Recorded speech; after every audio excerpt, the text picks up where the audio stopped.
Moving on to episode 5. We spoke about Eskom load shedding, all of that type of thing. And we've seen some news this last week that 2 senior members have been arrested. I believe they've already stood in the courts. And basically, there's a total of 4 as well, 2 other people. They've kind of pinpointed to various companies.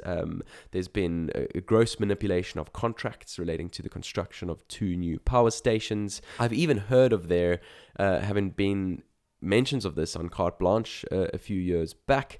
Basically the wheels of justice starting to turn. About 745 million rands worth of fraud. What are your thoughts on that? I think it's good to see. I think that this is the first kind of action we've seen from Cyril Ramaphosa's kind of speech about kind of fighting corruption. And this is the first piece of concrete action within SOEs that we've seen. I think it's going to be the first of many. We know that there's a lot of rotten eggs throughout the system. And so this is probably a scapegoat and kind of a first example of what happens. And hopefully they get the right punishment, and it kind of creates the right incentives for the guys who retake those jobs, and hopefully maybe fix some of the things within Eskom itself. So it's good to see things happening. I can't speak to whether they're guilty or not. We'll have to wait and see. But I'm very happy to see that there is action being taken, and it's not just lip service. Absolutely. We'll have to see what happens there. Now, in terms of the load shedding situation, give us an update.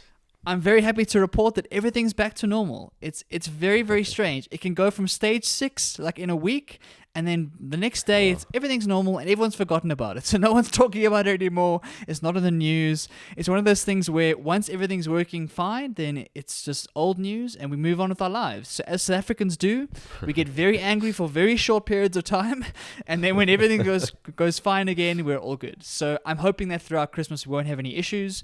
We have had abundant power the last couple of days, and I haven't had to worry about stages or moving to my parents' house or any of that nonsense. And so long may it rain, long may it continue. Absolutely. I mean, I did hear of a few fires that had happened at some of the plants, and there was a potential sort of hint that these might have been intentional, and so I believe the National Energy Regulator are actually looking into that. But yeah, obviously it didn't affect the power grid in too much of a material way, so that's good to hear. Pond across the pond with Barry and Chad.